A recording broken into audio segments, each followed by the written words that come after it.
ब्रह्म। नमस्कार मित्रों, हमारे वैदिक परिवार में आपका स्वागत है। श्री वेद भाष्यकार श्री स्वामी शरण जी के मुख से वेद मंत्रों की सरल और प्रमाणिक व्याख्या सुनने के लिए हमारे YouTube चैनल को अधिक से अधिक लोगों तक पहुंचाएं, सब्सक्राइब करें, जिससे वेदों का प्रकाश घर घर तक पहुंच सके। आप कमेंट कर प्रश्न भी कर सकते हैं, हम सब प्रमाण उत्तर अवश्य देंगे। घर घर वेद मंदिर स्थापना अभियान में जुड़कर हमें सहयोग प्रदान करें। हमारा वेद भाष्य, वेदायन और अन्य वैदिक साहित्य घर रिकॉर्डिंग ऑन कर दिया है। ठीक है, तो समय हो गया है, आप चाहें तो प्रारंभ कर सकते हैं। जी, रिकॉर्डिंग ऑन हो चुका है। मैं द्वितीय मंत्र को प्रारंभ कर रहा हूँ। मैं द्वितीय मंत्र को चालू कर रहा हूँ। हाँ, रिकॉर्डिंग ऑन, माइक ऑन। ओम समगच्छध्वं संवदध्वं संवो मनांसि जानताम देवा भागं यथा पूर्वे समजानानः उपासते। सम्यक गति हो सम्यक वाणी, मन सम्यक जाने तुम सबके। देवों ने जाना भाग यथा, सम्यक उपासना कर कर के। मंत्रार्थ।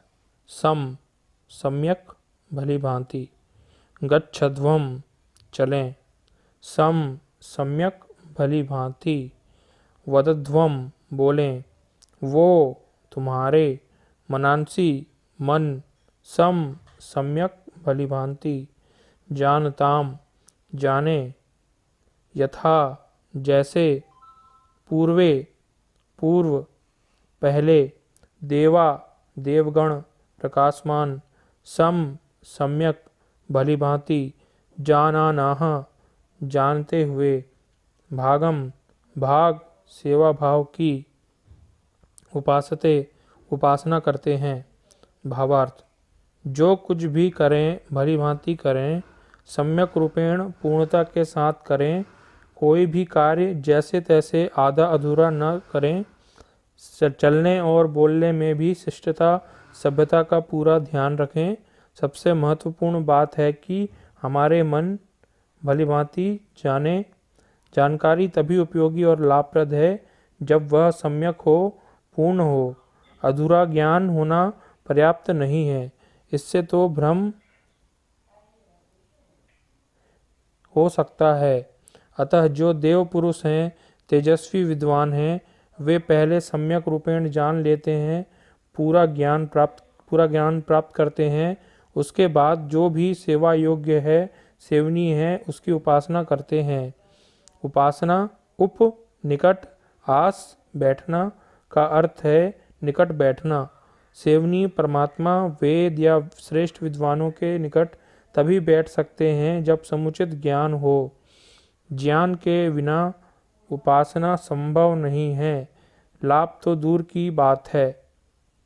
धातुआदि निरुक्त।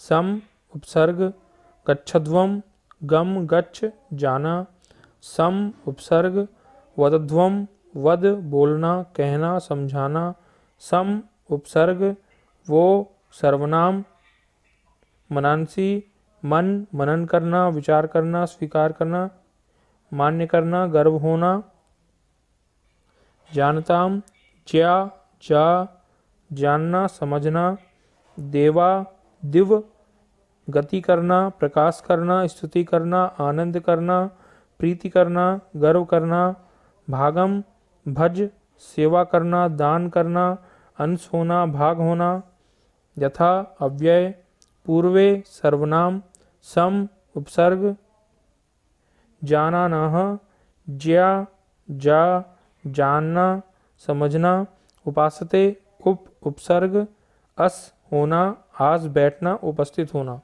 ओम खम ब्रह्म।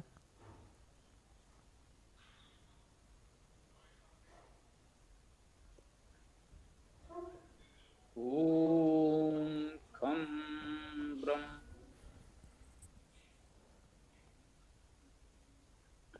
यह संगठन सूक्त ऋग्वेद का अंतिम सूक्त है। समाज में सज्जनों का संगठन कैसे बने, हम कैसे भाव विचार रखें, लोगों से कैसा व्यवहार करें, एक संगठित समाज बना सकें, इसके लिए उचित मार्गदर्शन इस सूक्त में हमें प्राप्त होता है। इसीलिए इसको संगठन सूक्त कहा गया है। आज द्वितीय मंत्र आपने प्रस्तुत किया।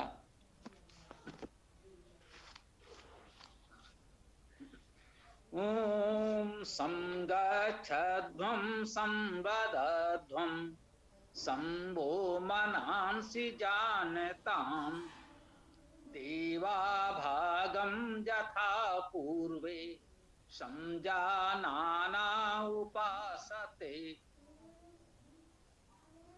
सम्यक गति हो सम्यक वाणी, मन सम्यक जाने तुम सबके।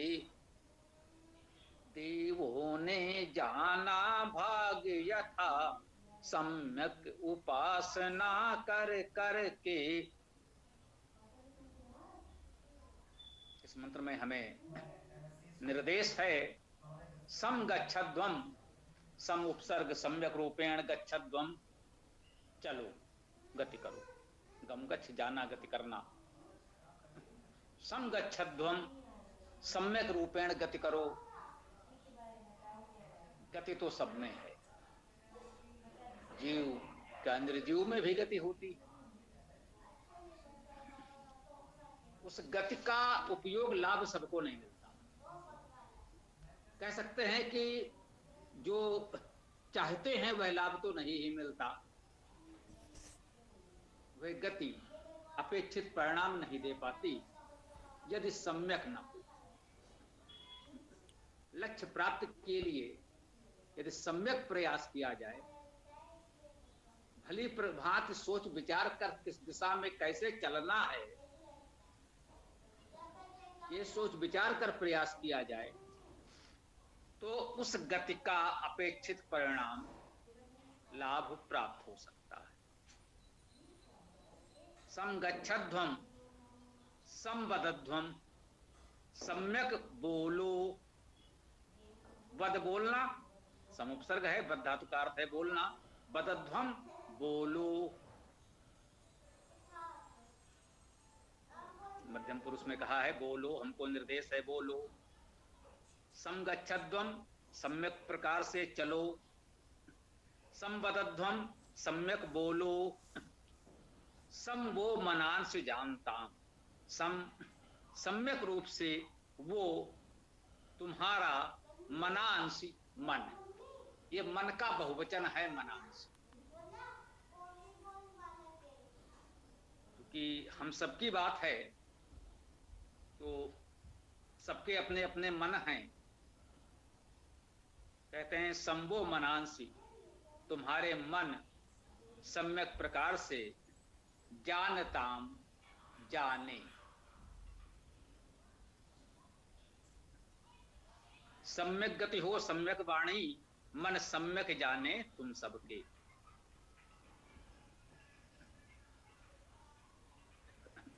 जो हम जानते हैं उसे भली भांति जाने। आधी अधूरी जानकारी, कहीं से कोई अधूरा वाक्य ले लिया और उसी पर वाद विवाद करने लगे, देखो भाई इन्होंने ऐसा कह दिया, वहां ऐसा कर दिया। आप लोग देख रहे हैं ऐसा बहुत हो रहा है समाज में। किसी की भी आधी अधूरी बात को लेकर उसका इस प्रकार प्रचार किया जाता है कि जैसे उसने कुछ और बात कही हो, जबकि हम कहना कुछ और चाहते हैं। हमारे इसी मंत्र व्याख्या से ही ऐसे लोग कुछ अधूरी बात निकाल करके प्रचारित कर सकते हैं। संभवतः 2-3 लोग हैं जो करते भी हैं। कहीं से अधूरी बात उठा लेंगे, भाई उन्होंने तो ऐसा कहा, ऐसा किया, ऐसा तो नहीं करना चाहिए, तो गलत है, ये ठीक नहीं है। तो यह तो जानबूझकर किया गया दुष्प्रचार है, जो आप समझ भी पाते हैं। यदि आप पूरी कक्षा, पूरी मंत्र व्याख्या देख रहे हैं और जब कहीं आपकी जानकारी में कोई अधूरा वाक्य आएगा तो आप तो समझ जाएंगे कि ये पूरी मंत्र व्याख्या में ये बात कहाँ और कैसे कही गई थी, उसका क्या आशय है। जिन्होंने उतना ही देखा है वे भ्रमित हो जाएंगे। तो इससे हमें यह सीख मिलती है कि बात को सम्यक रूपेण जाने। सम्यक का अर्थ यही है भली भांति पूरी तरह से समझ बूझ कर उसे अपनाएं। तो ऐसा तो कुछ लोग जानबूझकर दुष्प्रचार के लिए कर रहे हैं, उनका तो उद्देश्य ही दूषित है, परंतु हम असावधानी बस बहुधा ऐसी भूल कर बैठते हैं। बहुत से वाक्यांश सद्भावना में प्रचलित है, आधे अधूरे। मैं कह रहा हूं सद्भावना में प्रचलित है। अभी तो मैंने ये उदाहरण दिया कि कुछ लोग दुर्भावना से आधी अधूरी बात का दुष्प्रचार करते हैं। बहुत सी बातें सद्भावना में भी प्रचलित हैं, परंतु अधूरी हैं तो फिर बात अधूरी ही बहुधा होती है। किसी वेद मंत्र का कोई एक छोटा सा भाग ले लिया और वहीं से उतना कह दिया तो बात पूरी नहीं होती है, अधूरी होती है। और बहुधा ये अधूरी बात भ्रम उत्पन्न करती है, भ्रामक हो जाती है, लोगों को भ्रम हो जाता है, हानिकारक भी हो जाती है। इसीलिए हम लोगों ने निवेदन किया है कि मंत्र तो कम से कम पूरा पढ़ ही लें, और वो मंत्र यदि कुछ आपको अटपटा लगता हो तो हमने निवेदन किया है कि वेद में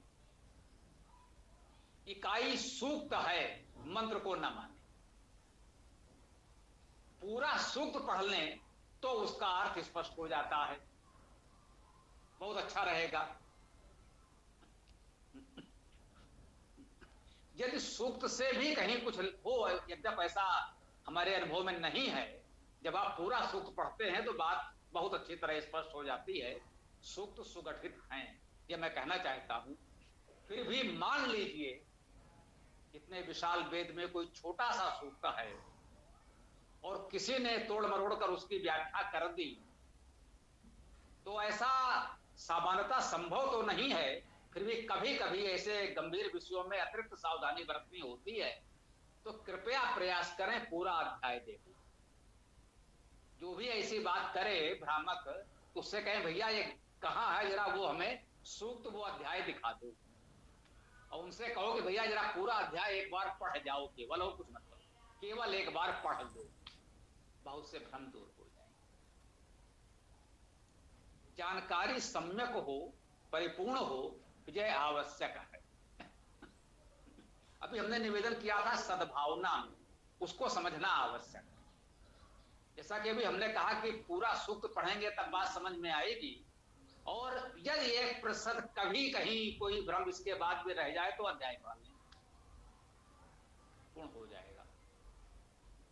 मैं ये बिल्कुल नहीं कह रहा हूं कि नहीं आप चारों वेदों का सांगोपांग संपूर्ण अध्ययन कर लेंगे तभी समझेंगे, नहीं। ये तो एक प्रकार से बचने का बहाना हो जाएगा, क्योंकि सब जानते हैं कि ये व्यवहारिक रूप से जन सामान्य के लिए संभव नहीं है। परंतु एक अध्याय को एक बार पढ़ लेना संभव है, ये असंभव नहीं। ये बहुत कठिन नहीं है, एक अध्याय पढ़ने में कुछ पल लगेंगे, पढ़ा जा सकता है। एक सूक्त तो बहुत सहजता से पढ़ा जा सकता है। तो मेरे ये कहने का आशय बिल्कुल नहीं है कि एक मंत्र अथवा एक मंत्र का कोई भाग आपको कोई अच्छी सूचना, जानकारी, उपदेश, मार्गदर्शन दे ही नहीं सकता। बहुधा एक मंत्र तो क्या, एक मंत्र का बहुत छोटा सा भाग भी हमको बहुत महत्वपूर्ण बात कह जाता है, हमारे लिए बहुत बड़ी प्रेरणा बन जाता है। ऐसा होता है। हम लोग बोलते हैं ओम खम ब्रह्म, ये क्या है? यजुर्वेद के अंतिम मंत्र का अंतिम चरण है, बहुत छोटा सा, और यह अपने आप में पूर्ण मंत्र है, अपने आप में संपूर्ण वेद का सार है। इतने में समझा जाए तो एक मंत्र का छोटा सा अंश भी हमारे लिए बहुधा बहुत उपयोगी हो सकता है। ये बात भी हम कह रहे हैं सकारात्मक रूप से।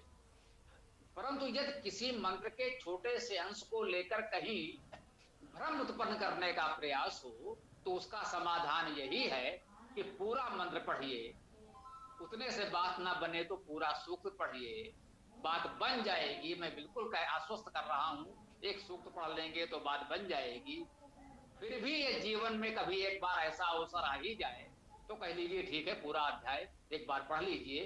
तो अध्याय के संदर्भ में ध्यान आगे एक छोटी सी जानकारी आपको दे दूं। यजुर्वेद में 40 अध्याय हैं, सामवेद में 28 अध्याय। ऋग्वेद और अथर्ववेद में अध्याय शब्द का प्रयोग नहीं हुआ है, उसमें अनुवाक है। ये बात ध्यान देने की आपकी जानकारी के लिए उपयोग है। ऋग्वेद में 10 मंडल और 85 अनुवाक। चूंकि ऋग्वेद का आकार बहुत बड़ा है, तो जैसे हम कहते हैं कि यजुर्वेद में 40 अध्याय हैं, वैसे कहेंगे ऋग्वेद में 85 अनुवाक। अनुवाक और अध्याय एक ही बात है, केवल शब्द की बात है। आप अनुवाक को अध्याय भी कह सकते हैं, अध्याय को अनुवाक भी कह सकते हैं। इसे यूं कहना चाहिए कि ऋग्वेद में 85 अनुवाक हैं या ऋग्वेद में 85 अध्याय हैं। क्योंकि आकार बड़ा है, इसलिए इन 85 अनुवाक या 85 अध्याय को 10 भागों में बांट दिया गया, उसे मंडल कहा गया। यदि मंडल ना भी होते तो हम यूं कह सकते थे कि ऋग्वेद में 85 अनुवाक हैं, बात पूरी हो जाती। अब किसी कारण से लोक में ऋग्वेद के अनुवाक का प्रचलन उतना नहीं है, मंडल सूक्त मंत्र की गणना अधिक प्रचलित है, परंतु अनुवाक होते हैं, लिखे होते हैं। जिन्होंने मूल ग्रंथ पढ़ा है वे जानते हैं। तो हम जब अध्याय की बात कर रहे हैं तो ये ऋग्वेद का मंत्र होगा, तो उसे आप यूं समझे एक सूक्त जैसे संगठन सूक्त पढ़ा रहे हैं, इसमें केवल 4 मंत्र हैं। अब इसमें यदि किसी को कोई बात हो तो भाई 4 ही मंत्र हैं, इतना तो पढ़ लो। और 4 मंत्र से बात न बने तो अंतिम सूक्त है, अर्थात 85वां अनुवाक है, 85वां अध्याय है। एक अध्याय पढ़ लीजिए आप। एक अध्याय में कितने सूक्त मंत्र होंगे? थोड़े से पढ़े जा सकते हैं। तो ये संदर्भ बस आपको ये जानकारी मिली। ऋग्वेद में 85 अनुवाक या अध्याय हैं।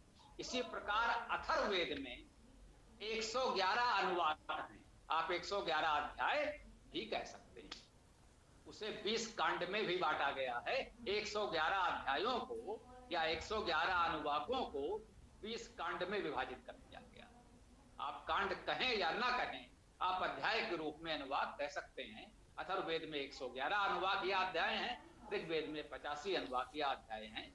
यहां से बात पूरी होती है।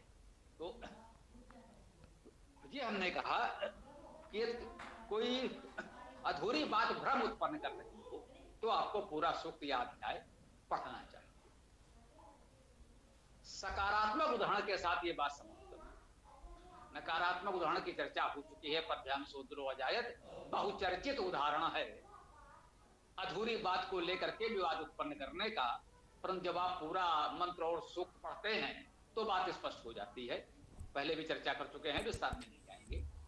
सकारात्मक रूप से आपने बहुत सुना होगा, विद्या अमृतमश्नुते। विद्या अमृतम अश्नुते, अर्थात विद्या द्वारा अमृत प्राप्त होता है। यह बात सकारात्मक रूप से कही गई है। विद्यालयों में खूब लिखा होता है, आपको बहुत लिखा हुआ मिलेगा विद्यालयों में, विद्या अमृतम अश्नुते, विद्या अमृतम अश्नुते, वो संधि करके लिख दिया जाता है एक शब्द के रूप में। परंतु यजुर्वेद के अंतिम अध्याय में 40वें अध्याय में यह मंत्र आता है। जब वहां आप देखेंगे तो पूरा मंत्र आपको बताता है, जो विद्याम चा यस्तद्वेद वयम सहा अविद्या मृत्युम तीर्थवा विद्या अमृतम अश्नुते। वहां कहते हैं कि विद्या और अविद्या दोनों को जानना है। अविद्या के द्वारा आप मृत्यु के पार जा सकते हैं और विद्या के द्वारा अमृत प्राप्त कर सकते हैं। विद्या अमृत मश्नुते जो लिखा जा रहा है, सद्भावना से, अच्छी भावना से लिखा जा रहा है। विद्या का महत्व बताया जा रहा है, अच्छी बात है। परंतु बात पूरी नहीं है। बात पूरी तभी होगी जब वो पूरी बात कह रहा है, अविद्या मृत्युम तीर्थवा विद्या अमृत मश्नुते। अविद्या के द्वारा मृत्यु के पार जाते हैं और विद्या के द्वारा अमृत प्राप्त करते हैं। ये आयुर्वेद का 40वां अध्याय ओम स्थिति के नाम से भी हम लोगों ने अध्ययन किया है और इसकी व्याख्या हो चुकी है। जिनको और अधिक विस्तार से जानना है तो वहां देख सकते हैं। तो यहाँ समजानाना उपासते, सम्यक रूपेण जानकारी करके उपासते उपासना करते हैं। उपासते उप समीप उपसर्ग है, आस धातु है, बैठना स्थित होना। उपासते उपासना करते हैं ऐसे भी कह सकते हैं। उप आसते निकट बैठते हैं ऐसा भी कह सकते हैं। जैसे आप देखिए यहां पर कहा है उपासते, उप आसते समीप बैठते हैं, या हमने कहा उपासना करते हैं। दोनों में कोई अंतर नहीं, दोनों में कोई अंतर नहीं है। जैसे कोई कहता है दर्शन करते हैं या देखते हैं, दोनों का मतलब एक ही हुआ। खेल रहे हैं, खेल कर रहे हैं, देख रहे हैं, दर्शन कर रहे हैं, पढ़ रहे हैं, पढ़ाई कर रहे हैं, बात तो एक ही हुई ना। कहते हैं भैया आप पढ़ रहे हैं या पढ़ाई कर रहे हैं। तो उपासते उप आसते समीप बैठते हैं या उपासते उपासना करते हैं, बात एक ही है। ये कहने का आशय क्या है? बहुधा हम समाज में देखते हैं इस प्रकार के भ्रम भी उत्पन्न हो जाते हैं। भाई देखा या देखते हैं, बोले साहब दर्शन किया, जैसे कोई बहुत बड़ी बात हो गई, अलग बात हो गई। नहीं, दर्शन किया अर्थात देखा एक ही बात है। जल कहें या पानी कहें, बात एक ही है। लोक व्यवहार में प्रचलन में हम पानी शब्द का प्रयोग यहां अधिक कर रहे हैं, जल का प्रयोग उतना अधिक नहीं हो रहा है। तो जल कहने में कुछ हमको विशेषता लग सकती है, परंतु अर्थ तो वही है। तो यहां ये देखना है जो कहा है समजानाना उपासते, सम्यक रूपेण जानते हुए उपासना करते हैं या समीप बैठते हैं। जब हम सम्यक प्रकार से बात को जान लेंगे, वेद मंत्रों को जान लेंगे, उसके अर्थ को भली बात समझ लेंगे, तब हम वास्तविक उपासना कर सकेंगे या उपासते निकट बैठ सकते हैं। तभी हम उसी प्रभु परमेश्वर के निकट बैठने के अधिकारी हो जाते हैं, उपासना कर पाते हैं। उपासना का अर्थ है निकट बैठना। संसार में तो यहां वहां हम लोग भटक रहे हैं। उपासना क्या है? पूरा जीवन हम संसार में यहां वहां भटकते रहते हैं। जब कभी कुछ पल निकाल कर उस प्रभु के समीप बैठ जाते हैं, इसी को उपासना करना कहते हैं। और उपासना कोई कर्मकांड नहीं है कि कोई कैसा उपासना करनी है तो ये करो वो करो, ये वाला फूल लाओ वो वाला फल लाओ, इस हाथ में जल लो उस हाथ से ये करो। इस सब कर्मकांड का नाम उपासना नहीं। उपासना का अर्थ है निकट बैठना। संसार के भाग दौड़ भटकाव से विमुख होकर कुछ पल उस प्रभु के समीप बैठ जाइए, इस संसार से विमुख होकर उसके सम्मुख हो जाइए, उसके निकट बैठ जाइए, इसी का नाम तो उपासना है। तो आज हम लोगों ने ऋग्वेद के अंतिम सूक्त संगठन सूक्त के इस द्वितीय मंत्र की चर्चा की, इसको हम लोगों ने समझा। आशा है आप लोगों को कुछ प्राप्त हुआ होगा। फिर भी यदि इस संदर्भ में किसी को और कुछ चर्चा करनी हो तो कर सकते हैं। हम अपनी बात को यहाँ विराम देते हैं। ओम खम ब्रह्म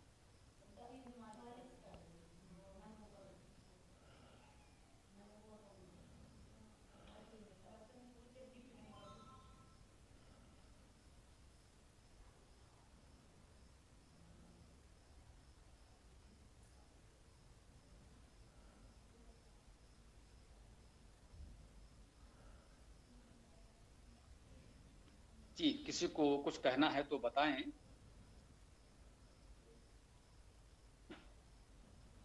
अन्यथा पुलकित जी, ये केवल 4 मंत्र हैं, संगठन सूक्त के केवल 4 मंत्र हैं और ये बहुत प्रचलित भी है। तो मेरा मन है इन 4 मंत्रों को करने में 4 मिनट का समय भी नहीं लगना चाहिए। विदुषी जी आज हैं इधर, कुछ कारणों से नहीं मिल पा रहे थे। 4 लोग ये एक एक मंत्र कर भी सकते हैं।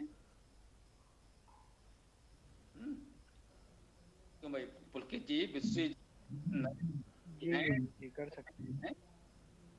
जी बताइए। जी जी गुरु जी कर लेते हैं। जी हरि जी बोलिए क्या बोल। हाँ, हरि बहादुर जी कुछ कहना चाह रहे हैं। हाँ हरि जी बोलिए, कुछ कहना चाह रहे हैं तो बोलिए।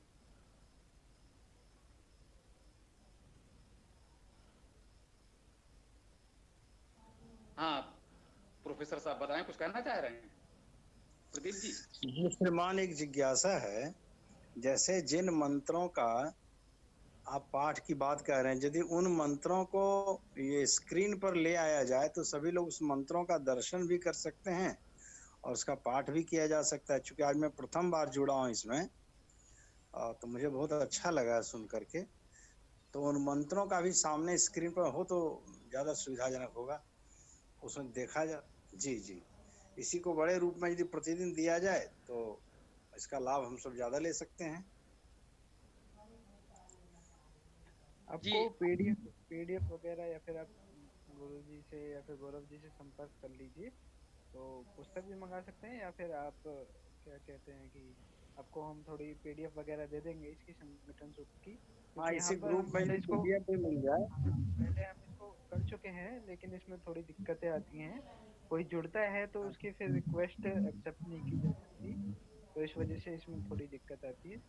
तो आज तो मैं कर देता हूँ, बाकी आपको आप संपर्क कर लीजिएगा लिंक में दिए हुए नंबर पे किसी से भी। जैसे कक्षा प्रतिदिन चले, जिस दिन जिस पर चर्चा हमारे आचार्य प्रवर कर रहे थे, बहुत अच्छा लग रहा था, किंतु उस कथा के दौरान या प्रवचन के दौरान उन मंत्रों का दिग्दर्शन होता रहे तो सुलभ तरीके से वो श्रव्य और दृश्य के माध्यम से जल्दी समझ में आ सकती है बातें।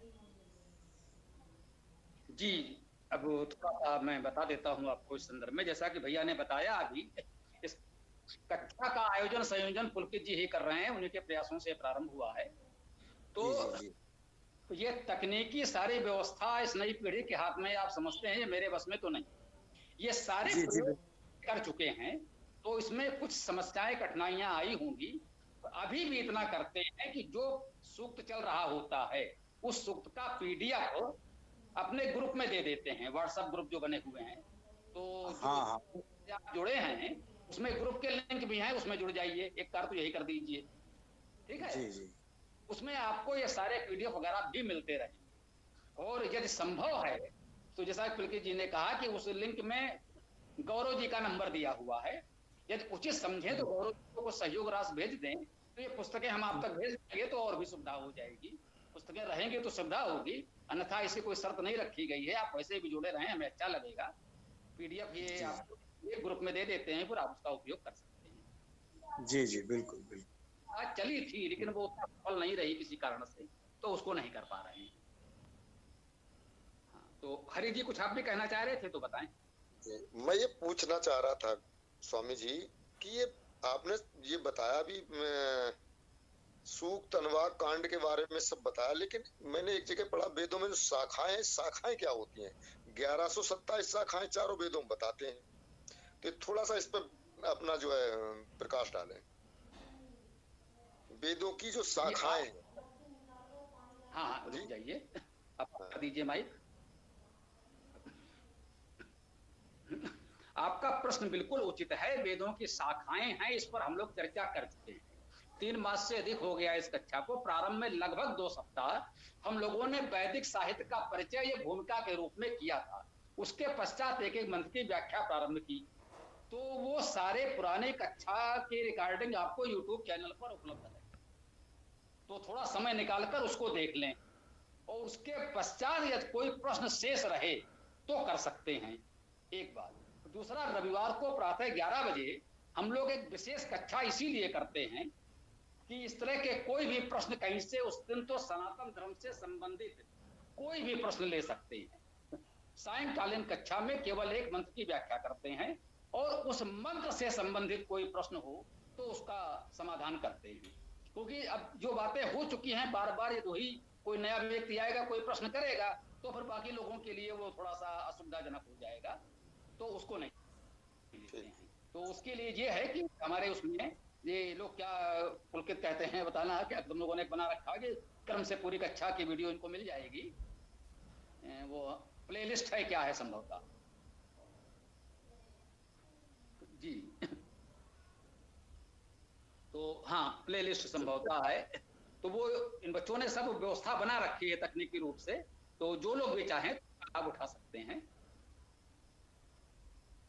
हाँ, पुलकित जी बता रहे हैं कि प्ले लिस्ट उसी लिंक में दी हुई है, तो उस लिंक को थोड़ा खोलिए, उसमें सारी जानकारी इन बच्चों ने दे दी है, मैंने देखा, बहुत अच्छा लगा। तो उसमें आपको सारी जानकारी मिल जाएगी और उसका पूरा लाभ आपको मिल जाएगा। ठीक है, और कोई बात हो तो बताएं। नहीं बस ठीक।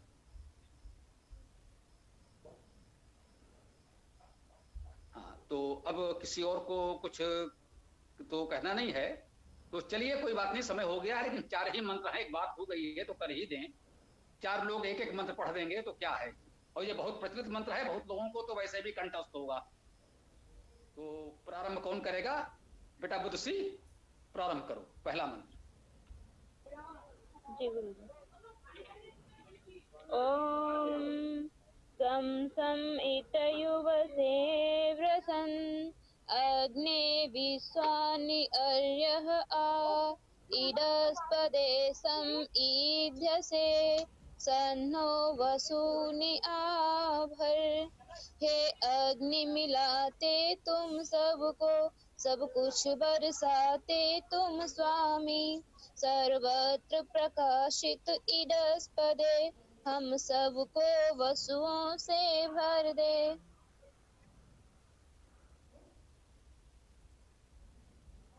जी सपुत्र जी कीजिए। जी। हाँ बोलिए, पुलकित जी बोल रहे हैं।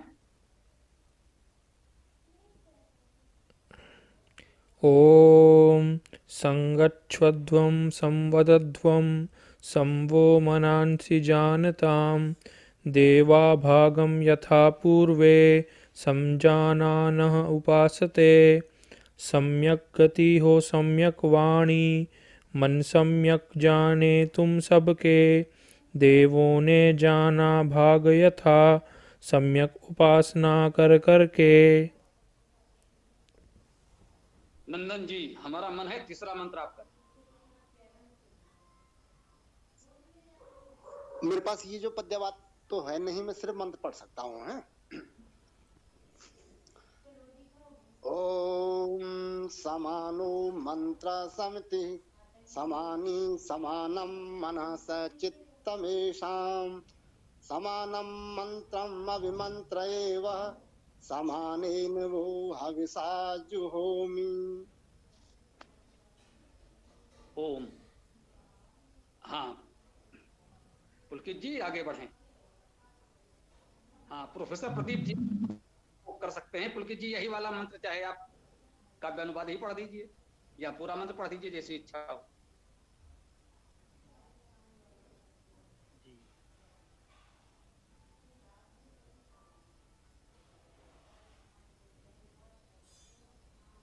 ओम समानो मंत्र समिति समानी समानं मनः सह चित्तम् येषां समानं मंत्रम् अभिमन्त्र्येव समानेन वो हविषा जुहोमि। ओ मंत्र समान समिति सम हो, सह चित्त सभी का मन सम हो। मन सम मंत्रों से अभिमंत्रित सब, हवि का प्रतिदान तुम्हें सम हो। तो अब चतुर्थ मंत्र हरि जी कर दें या कोई और जो भी करना चाहें कर दें। जी। ओम शमानी व आकूति समाना हृदयानि वा समानम अस्तु वो मनः यथा वा सुस असति। ओ समान वाणी तथा सबके हृदय समान, मन समान हो आपके साथ करे कल्याण। ओम खम ब्रह्म। ओम खम ब्रह्म, अति सुंदर। चूंकि ये छोटा सा सूक्त था तो वाकई अच्छा है। ठीक है, तो अब इसको समापन किया जाए।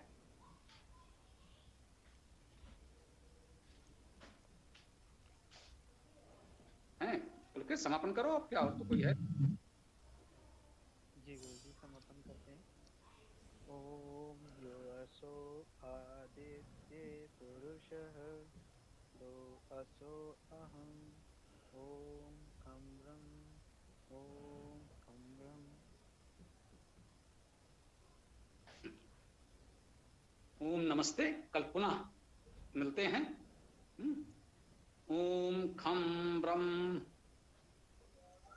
ओम खम ब्रह्म। नमस्ते सभी को। ओम खम ब्रह्म, सभी को नमस्ते। ओम खम ब्रह्म, सबको नमस्ते। पूरा वीडियो देखने के लिए बहुत बहुत धन्यवाद। कमेंट में अपने विचार अवश्य दें। आपको कोई भी प्रश्न पूछना हो तो कमेंट बॉक्स पर कमेंट कर सकते हैं। डिस्क्रिप्शन में वेबसाइट का लिंक दे दिया गया है, उसमें अधिक जानकारी प्राप्त कर सकते हैं। धन्यवाद। ओम खम ब्रह्म।